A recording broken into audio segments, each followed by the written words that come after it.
no aprendizado que nos será passado, através da mensagem que o nosso querido irmão Walter nos trouxe. Que todos possamos, através desta mensagem, entender mais uma vez o verdadeiro significado que esta doutrina nos traz, confortando os nossos corações, nos ensinando a buscar em nós mesmos dias melhores. Envolva, Senhor, a todos nós com a Tua paz, com o Teu amor, com a Tua bondade, para que possamos, quando sairmos daqui, retornarmos aos nossos lares muito melhores do que chegamos. Que todas as energias e as vibrações daqui emanadas sejam salutares também a todos os nossos queridos irmãos que por algum motivo não puderam vir esta noite, mas que nos acompanham via internet. Assim, em Teu nome, Pai, em nome de todos os benfeitores espirituais desta casa abençoada Tua e de Kardec, nós pedimos humildemente a permissão para iniciarmos a reunião desta noite. E que assim seja. Um pouquinho de água para mim, por favor. Vai me adiantando aqui. Boa noite a todos.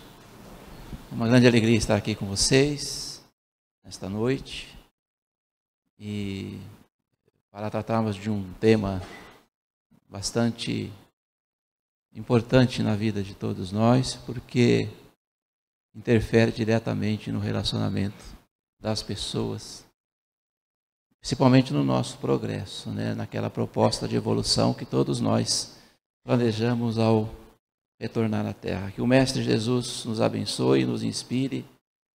Contamos também com a vibração carinhosa, com a inspiração de todos vocês, porque o palestrante não dá para fazer a palestra sozinho, né?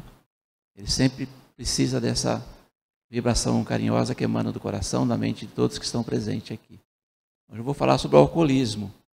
É um tema que eu venho trabalhando. O pessoal da internet já deve ter assistido essa palestra e tem me chamado muita atenção nos últimos tempos o aumento do consumo, né?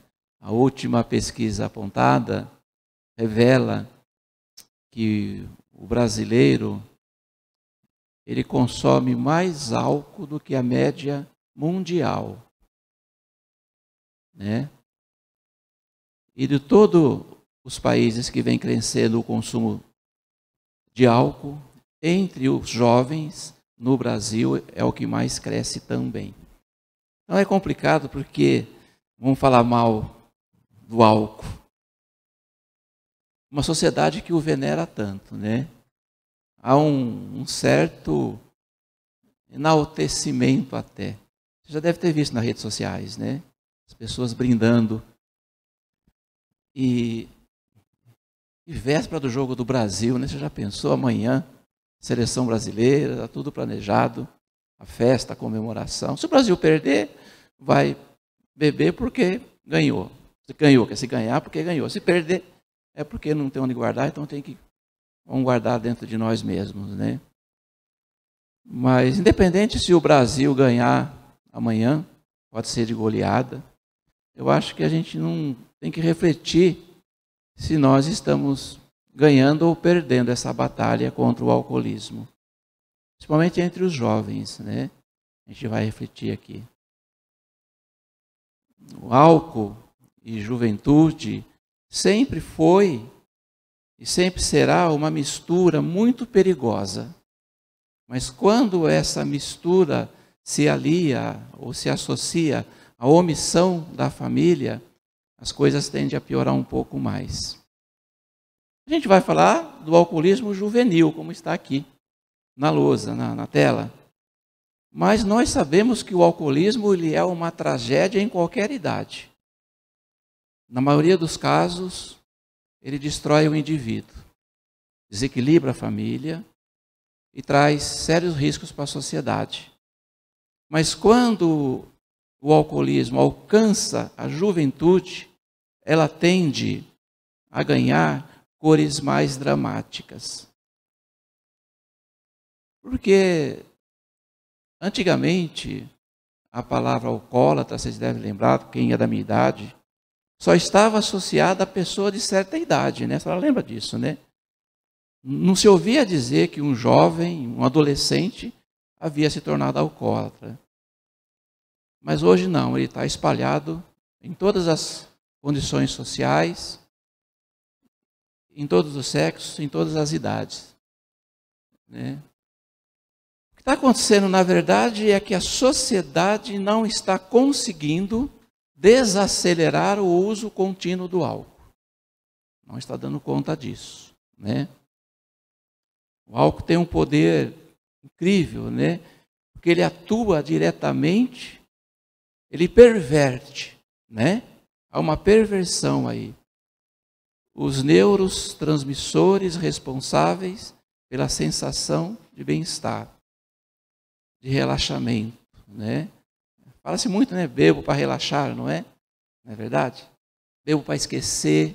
Essa história do bebo para esquecer é muito mais profunda do que a gente imagina, porque remonta lá no início da sociedade, da humanidade. Lá mesmo, né? Quando os expulsos Na verdade, isso aconteceu no Velho Mundo, quando o Velho Mundo se transforma, tá? E os espíritos que não alcançaram a evolução aqui, estão falando do planeta Terra mesmo, eles vão para outro continente, na formação do outro continente, e é interessante que um espírito revela para nós uma vez, que essa história de beber para esquecer vem lá de trás, quando os espíritos traziam a mente povoada de culpa, né, de remorsos, então eles tinham que achar alguma coisa para acalmar a sua mente, para relaxar, né, a mente. Então o álcool foi inventado lá atrás com esse intuito. Mas até hoje na sociedade isso permanece. Tá? Então nós vamos falar do alcoolismo, sempre lembrando que há regra geral e exceção, porque a exceção se diz dos pais que são ou que estão comprometidos com a evolução dos seus filhos e já tem essa consciência, até porque já existem indícios na própria família de alcoolismo, situações desagradáveis, então acabam por trabalhando muito em cima da prevenção, né? A gente vai falar muito sobre prevenção hoje.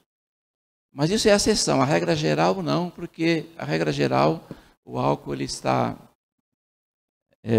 tomando conta das decisões. É interessante que duas situações a gente encontra quando fala da bebida alcoólica. Uma, que frequentemente ela não está na lista de compra do povo. É a lista de compra. Aquela lista que a gente faz para ir ao mercado, né? E ali a gente anota as coisas que não pode esquecer. Mas não precisa anotar, porque uma coisa que não esquece é de comprar cerveja, a bebida. Né? Esquece de comprar outras coisas. Ou quando entra lá no topo, logo na primeira. Né? Mas o que acontece é isso, é o domínio dela, né, sobre o homem e o tanto que o homem se submete a ela. Tá? É isso. A gente tem que refletir. A submissão, o domínio. Né? Hoje há uma apologia ao consumo de álcool dentro de casa. A cerveja, as geladeiras, elas são customizadas, né? Elas vêm com a marca preferida.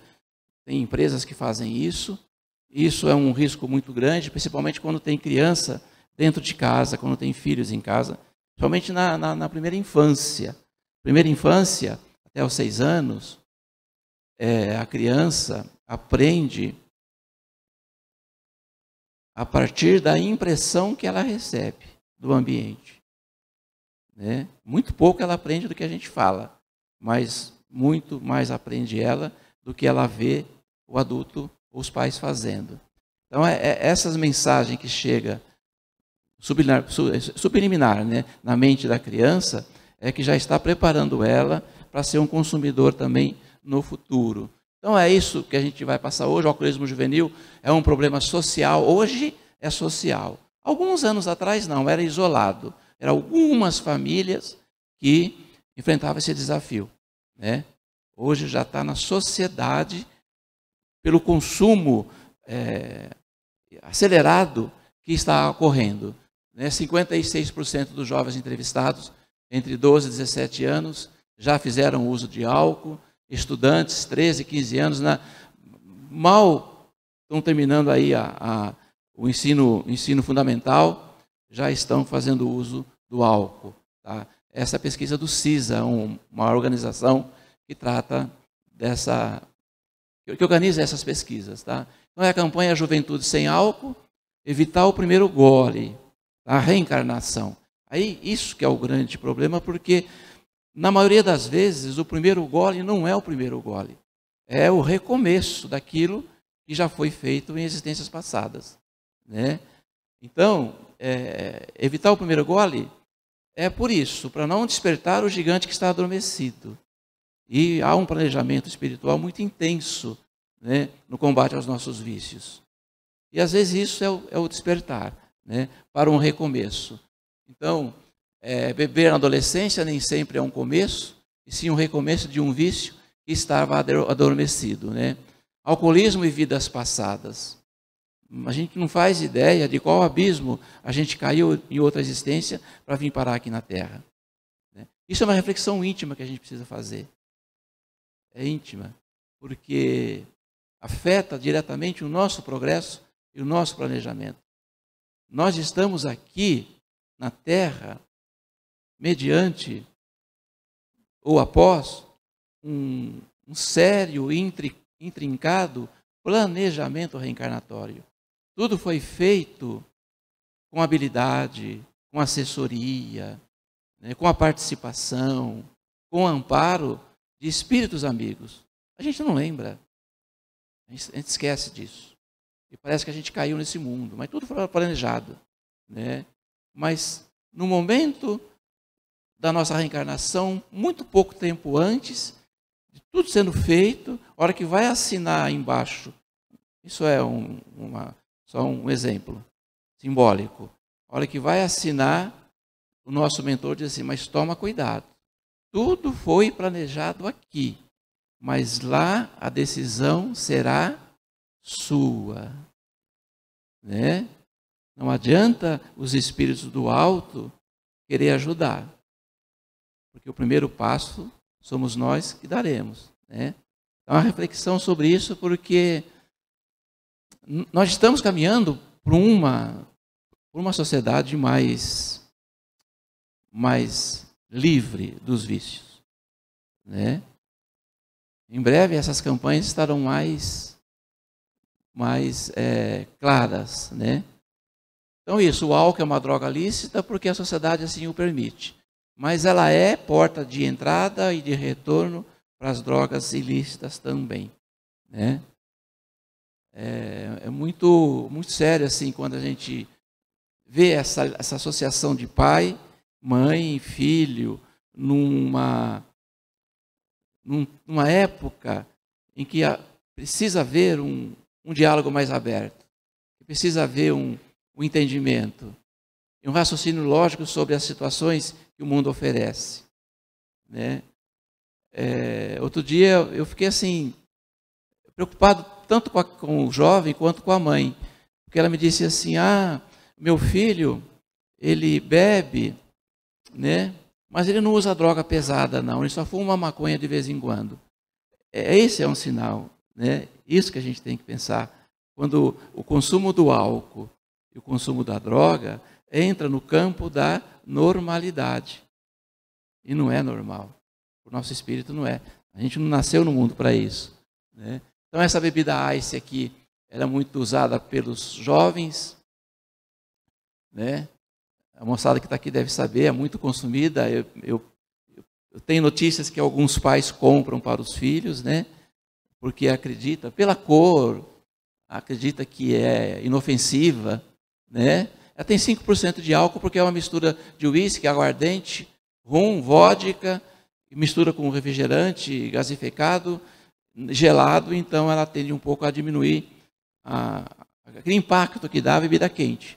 Mas no seu consumo, ela vicia tanto quanto a outra, né? É isso. Às vezes os pais não sabem que estão comprando isso. Então ele fala, bom, se eu tomo uísque, cerveja, cachaça, essa bebida não vai fazer mal para o meu filho ou para a minha filha. E faz, né? Um exemplo que eu dou é andar de bicicleta, né? Nenhum pai, nenhuma mãe, com um filho pequeno, dá uma bicicleta grande para ele andar. Dá primeiro uma pequenininha, um triciclo, né? Depois dá uma bicicleta com as rodinhas do lado, até que ele chega na bicicleta de adulto, né? Então veja, é isso. O primeiro sinal que a criança tem, e às vezes não é o primeiro sinal, a gente vai ver depois, é o contato com as ditas bebidas inofensivas, né? Já vi pai falar isso. Não, essa bebida não faz mal porque é muito fraquinha, né? Agora pega o teor dela e o teor de uma cerveja. É a mesma coisa. Tá? Então tudo que eu vou dizer aqui, em nenhum momento eu estarei emitindo um juízo de valor, tá? Expressando a minha opinião sobre o assunto. Pesquisei a Unifesp, a Universidade Federal de São Paulo, o Senado e a Secretaria Nacional de Política sobre Drogas, o CISA, o Centro de Informações sobre Saúde e Álcool. E a revista Veja fez uma matéria, uma revista todinha só falando sobre o consumo de álcool em jovens.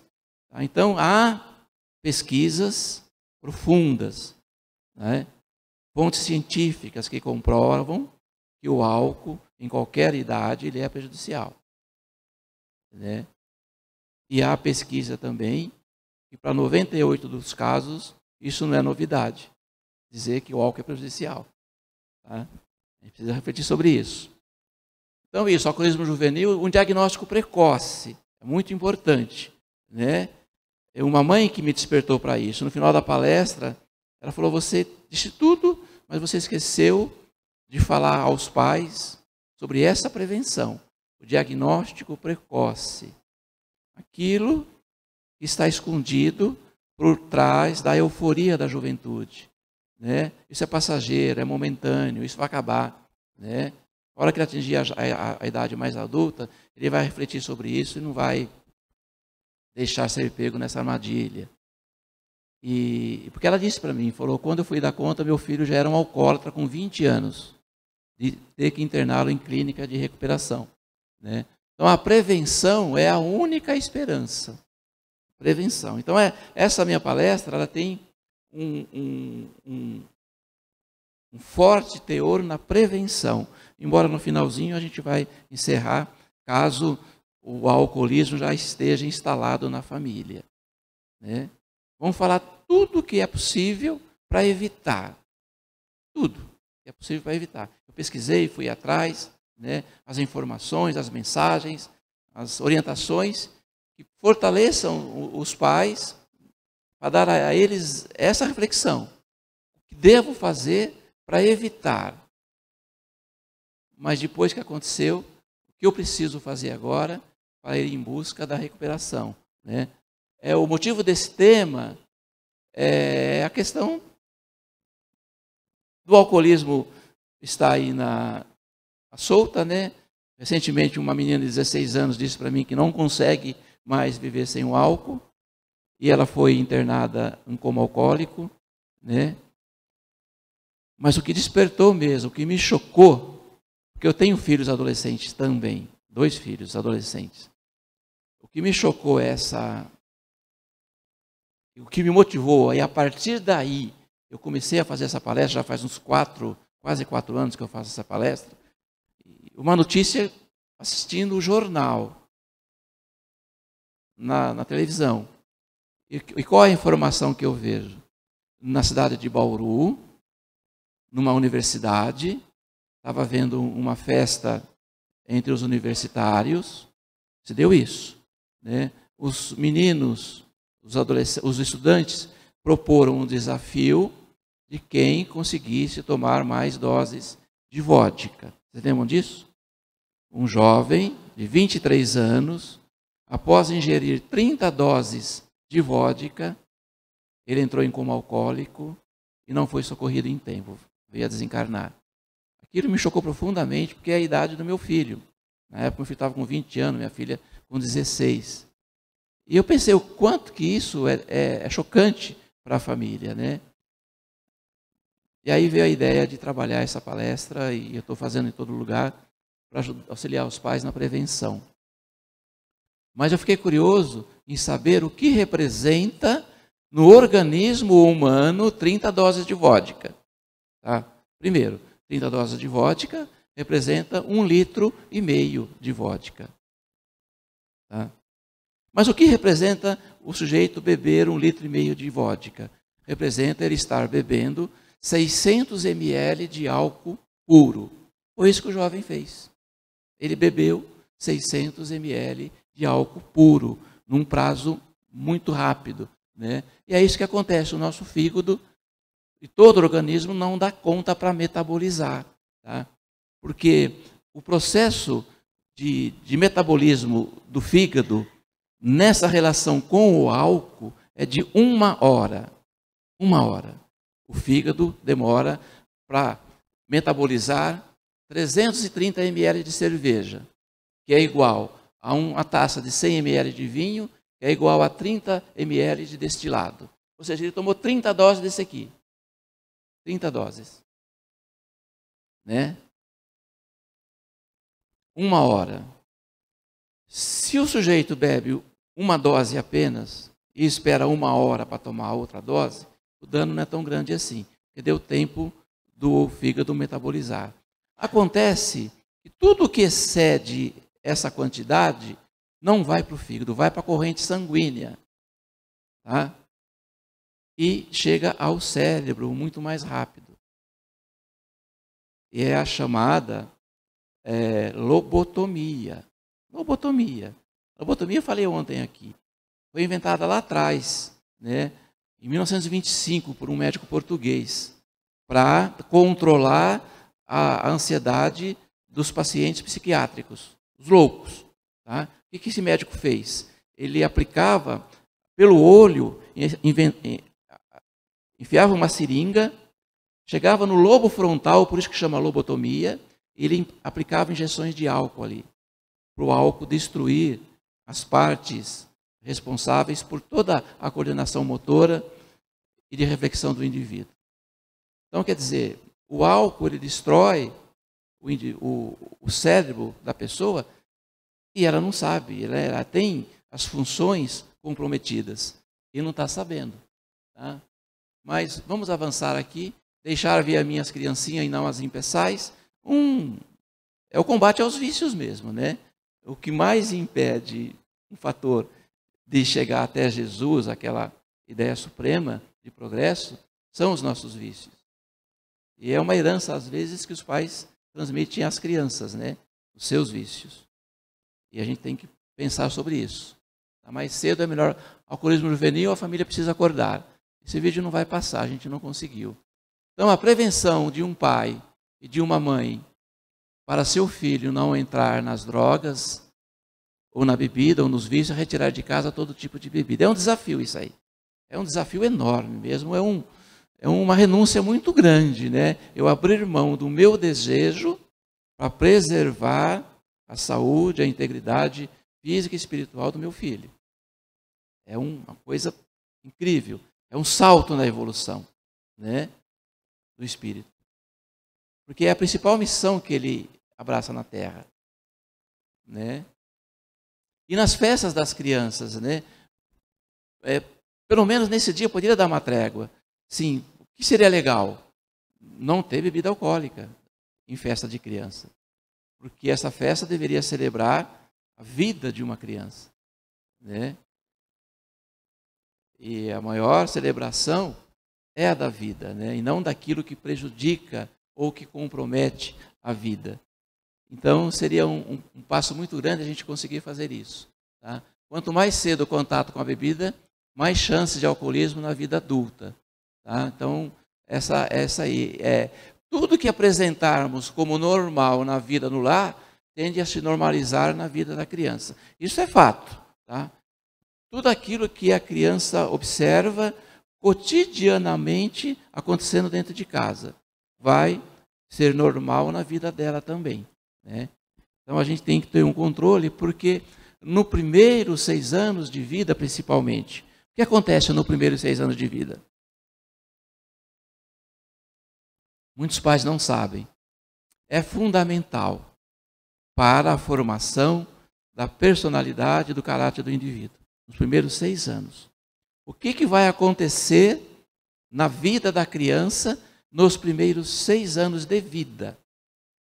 Vai acontecer coisas que não vão mais acontecer após os 6 anos, não vão se repetir mais, mas que são fundamentais para formatar a personalidade desses indivíduos. Tá? Que se não for trabalhado nesse período com atenção, com cuidado, isso vai repercutir em traumas, em desafios, em dilemas, em consequências sérias no futuro. Tá? Os traumas que nós trazemos na vida adulta são, na maioria deles, aqueles que não foram resolvidos na nossa infância. Né? Então a gente deve caminhar nesse sentido, né, dessa reflexão. Então o consumo precoce do álcool, né, no Brasil, o Hospital Albert Einstein, ele criou uma equipe de médico-pediatras para atender crianças que chegam alcoolizadas nos finais de semana. Crianças. E tem relato no hospital de um menino que chegou aos 10 anos de idade, tá, já em coma alcoólico. Então o custo do cuidado é sempre menor do que o custo do reparo. Né? Sempre vai ser assim. Tá? Cuidar vai ser melhor do que reparar. Até porque o custo do cuidado não está dizendo diretamente a atenção que vamos dar às crianças. Tá? Mas a atenção que devemos dar a nós mesmos, que reflete nas crianças. Né? Ou seja, eu não estou fazendo um bem somente para o meu filho quando eu começo a refletir sobre uma maneira de começar a abandonar os meus vícios. O bem é para mim. Né? Porque vai chegar uma hora na vida que cada um vai para um lado. Não aqui na Terra, no plano espiritual. Né? Vai reencarnar em outras famílias, em outras condições. Tá? E fica o quê no fim de tudo? Fica a experiência. O que vale é a experiência, o aprendizado. Né? Então é muito bom, não só para os filhos, como para nós mesmos. Tá? Mais cedo é melhor que mais tarde, né? Isso é óbvio. Então, 40 mil pessoas morrem por ano no Brasil, vítimas do álcool. Tá? As mulheres apresentam maiores índices no aumento. Tá? E nos últimos anos subiu 78% o número de mulheres que procuram as clínicas de recuperação. Ou seja, antigamente sempre era assim, o homem bebia mais do que a mulher. Agora está nivelado, sabe? A mulher bebe igual. As pesquisas apontam assim. Tá? A síndrome alcoólica fetal, isso é muito sério para a gestante. Né? Hoje há pesquisas profundas que antigamente, né, não era fácil de perceber ou de diagnosticar alguns transtornos no feto. E hoje os exames já fazem uma associação e determinada disfunção cerebral da criança, física, é por consequência do consumo do álcool no período da gestação. Isso é científico. Tá? Já tem exames que já diz que associa determinada disfunção ou limitação a consumo de álcool ou de droga. Né? E se dá dessa maneira. A gestante ela vai beber o álcool, né, a bebida alcoólica, cai na corrente sanguínea, uma hora depois ela chega à placenta. O quarto passo, o feto aspira esse álcool, aspira. E aquele cheirinho dentro da barriga, ele é um espírito com muitas vivências na terra, aquele esse cheirinho faz lembrar alguma coisa. Estão entendendo? Faz lembrar alguma coisa. Né? É o chamado adicto. É o beber na barriga da mãe. Aí os pais se surpreendem, né? Quando vê o filho chegando em casa bêbado pela primeira vez. E a pergunta é: meu filho, me responda com sinceridade. Onde foi que você começou a beber? Se ele lembrasse, ele poderia dizer: foi na sua barriga. Mas ele não lembra. Isso é científico, tá? Ele vai inalar esse álcool, não vai beber. Mas alguma coisa vai remeter o pensamento dele ao passado, né? Então, evitar o álcool porque ele corrompe o julgamento, degrada a percepção, diminui a coordenação, perturba a memória, reduz a habilidade para resolver problemas abstratos. E lá no fundo mesmo a gente vai descobrir que é isso que o álcool faz. É isso. Né? Assim, a gente não tem como contestar, porque essa sequência pode não estar ainda funcionando com a gente. Né? O consumidor habitual de álcool, pode ser que não, mas acontece. Né? Quem assim, mas você está sendo muito exagerado demais, não é tudo isso não, gente. Né? Toma cuidado com o que você fala, porque não é assim. Quem achar que eu estou exagerando demais, é só ir e passar algumas horinhas numa clínica de recuperação, né? Numa associação antialcoólica. Aí vai descobrir o que é o poder do alcoolismo mesmo. Ele faz isso. Primeiro ele atrai, né? É a atração, é a festa, é a euforia, né? É o gol do Brasil. Tudo isso, né? É o título. Está associado à festa. Na verdade, o que eu estou fazendo aqui é contradizer o que os comerciais dizem. Né? Então, primeiro ele atrai, depois ele distrai e depois ele destrói. Ele faz isso. Primeiro atrai, depois distrai, depois destrói. Só que de uma fase entre a outra, de uma situação entre outra, é quase que imperceptível. Quase que imperceptível. A pessoa não percebe. Enquanto ela acredita que ela está utilizando o álcool apenas pela atração ou pela distração, ela já está sendo destruída porque ela não consegue mais ficar sem o álcool. Por quê? Hoje é isso. Primeira coisa que o álcool destrói no indivíduo é o juízo de valor. Né? É só andar pela rua um dia, para o carro, e chega perto de um morador de rua, um andarilho, eu precisei fazer isso para justificar o que eu falo. E pergunta a ele, por que você está nessa situação? Tá? Em quase 100% dos casos, eles vão responder, por causa da cachaça, por causa da bebida. Então, destrói. Mas você nunca tenho família, tenho esposa, tenho filhos. Né? Isso é o juízo de valor, que é tirado do indivíduo. O juízo de valor é aquele juízo que diz assim, olha, você não pode bater nessa mulher porque ela é tua mãe. Você não pode bater nessa mulher porque ela é a tua esposa, a mãe dos seus filhos. Você não pode gastar esse dinheiro porque é o único que tem para o leite da sua criança. Tá? Então é isso que o álcool faz. Alcoólatra, pela Organização Mundial de Saúde, não é mais aquele sujeito caído na calçada. Tá? Não é mais. Toda pessoa que não consegue mais ficar sem beber. Todo dia tem que beber alguma coisinha. Tá? Então, essa pessoa já é o sinal, é esse, né? Você já tomou bebida alcoólica pela manhã para aquecer os nervos ou para se livrar de uma ressaca? Você já fez isso? Você já deixou de ir a uma festa porque não será servido bebida alcoólica? Você não consegue mais se divertir sem a bebida? Você somente escolhe para sair amigos que bebem? Tá? Então é sinal já de alcoolismo à vista.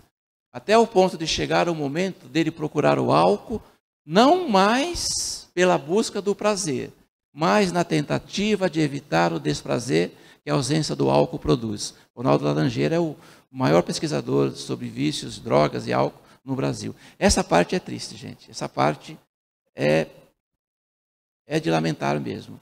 Quando o sujeito chega nessa situação, é o alcoolismo grave mesmo, onde ele precisa beber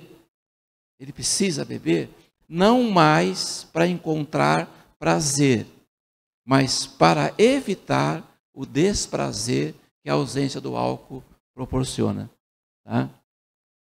Vamos caminhar aqui agora para a reflexão final. É isso, o alcoolismo, né, ele preenche um vazio, conflito, às vezes a vaidade, né, para ser aceito no meio dos amigos. Outro dia um rapaz falou para mim assim, eu já fiz 18 anos, eu tenho que beber. Mas quem disse que com 18 anos tem que beber? Não tem. Né? Não existe uma reflexão provando que com 18 anos tem que beber. Tem que beber. É medo, a cobrança, mas a festa, né? Muita festa também provoca isso. Às vezes a pessoa tem um ambiente super favorável, mas festa demais também prejudica. Tá? Eu só sei porque aconteceu na minha família. Infelizmente eu tive um irmão que desencarnou nessa condição de alcoolismo. E eu dizia para ele, festa toda semana não vai dar certo. Né? E foi, e ele acabou partindo para a bebida destilada e, sim, teve uma morte muito triste, coitado. Então, fortalecer as relações familiares ajudam muito. Tá? Nunca desistir do seu filho. E numa palestra também uma mãe disse isso para mim, eu já desisti do meu filho, não tem mais jeito, não tem mais recuperação. Né? Pode ocorrer de algumas pessoas não te compreender, mas sabe que para muitos o amor é incompreensível. E você vai ter isso. Se você quiser desistir do seu filho, que é um alcoólatra, você vai ter quem apoia você a tomar essa decisão. E vai te dizer, não, você tem uma juventude pela frente, você é linda, você é maravilhosa, né? Você está se desgastando. Mas quando se trata de filho, é um compromisso mais sério, porque há um planejamento reencarnatório sobre isso, sobre essa paternidade e essa maternidade. E às vezes desistir do filho representa, ou pode representar, desistir de uma existência inteira, de todo um planejamento que foi feito anteriormente. Né? Então vale a pena a luta, sim. Tá? Porque de repente a missão está ali, né? Em persistir. O que podemos fazer então? É isso. Não há outro caminho que não seja pelo diálogo, pelo bom senso. Tá? É o que vai equilibrar as relações. Tanto para evitar, quanto para ir em busca do tratamento. Tá? Uma coisa que é muito difícil e comprometedor e arriscado a falar publicamente, porque eu estou trabalhando ao mesmo tempo a prevenção, sobretudo a prevenção. Porque depois do alcoolismo instalado, há controle sobre ele. Qualquer vício, tá? Não existe cura, existe controle. O sujeito pode ficar 20 anos sem beber, mas se ele tomar o primeiro gole, ele volta a beber de novo. Tá? Tem que evitar por isso. A prevenção, o custo do cuidado é menor que o custo do reparo. Então é isso. Prevenção ou ter que cuidar. Né? Bom, em qualquer fase da existência, do relacionamento com a família, com o filho, comece a falar sobre o álcool naturalmente, do modo mais simples possível. Não use tom autoritário e evite sermões. Tá? O sermão é complicado porque essa pesquisa não foi feita no Brasil, mas nos países que elas foram feitas, chegou à conclusão que em famílias em que os pais são abstêmios, abstêmio é quem não bebe, não faz uso de álcool. Em famílias em que os pais são abstêmios, que não há consumo de álcool, a probabilidade dos filhos também não serem consumidores de álcool é de 70%. 70%. Tá? Por que isso acontece? Esse número gritante de 70%. Porque sempre foi e sempre será assim. Dar exemplos é muito mais eficiente do que dar conselhos. Porque o que a criança observa é a atitude, né? E não as palavras. Por isso que a gente tem que trabalhar fortemente isso. Tá? Então, não use tom autoritário, evite sermões. Seja claro e conciso. Explique os fatos associados ao uso do álcool e suas consequências. Mostre apoio, no caso que já estiver instalado, mostre apoio. E seja amável. Deixe o caminho aberto para o diálogo. Não repreenda. Não repreenda a verdade. É isso, às vezes, porque o jovem mente aos pais. Porque ele sabe se dizer a verdade, ele vai ser repreendido. É aí que nasceu a mentira. A mentira nasce no momento que o indivíduo é punido por dizer a verdade. Não tem outra alternativa, então eu vou ter que mentir. Porque se eu falar a verdade, eu vou apanhar. Né? Então eu mesmo vou mentir, então. Então, deixe aberto o diálogo e esteja preparado para a verdade. Esteja preparado para a verdade. Né? Para poder depois auxiliar. Mostre apoio e seja amável, deixe o caminho aberto ao diálogo, tenha atitudes condizentes com o que você fala, pois seu comportamento servirá de exemplo para os mais jovens. E fazer escolhas saudáveis. Tanto os espíritos quanto as pessoas são atraídos pelas nossas escolhas. Né? Então essa parte é muito legal também, a gente refletir sobre ela. Eu vou falar sobre o amor para encerrar. Esse slide aqui, eu trabalho em quase todas as palestras, porque ela resume tudo aquilo que se fala numa palestra. Tudo. Tudo que você vai falar numa palestra, você tem que colocar, ou tudo que fazer na vida, né? Tem que colocar a dose de amor. Tá? Então eu sei, o álcool hoje, ele tá aí, quase que a panaceia, né? Ou seja, a solução de todos os males, aparentemente. Mas hoje nem mais está conseguindo ser aparentemente. Mas sempre assim, em qualquer situação, o amor deve ser a decisão mais forte. E esse pequeno texto escrito pela Dora Encontre resume tudo sobre o amor. Ela diz assim, que o amor se muda, se adapta, se transforma, se sublima, mas nunca desiste. O amor pode estar triste, agitado, aflito, cansado com os atritos do dia a dia. Mas se for amor, nunca esfria. O amor tudo sofre, diz Paulo, e nunca se acaba. Mesmo ofegante, prossegue. Mesmo ferido, perdoa.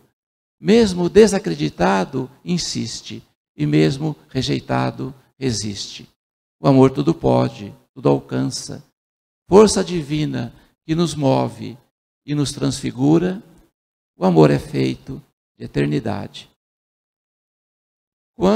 Diz o doutor Uraí, quando os filhos sentem que são amados pelos pais dentro de casa, eles descobrem que a casa gera mais felicidade que a rua.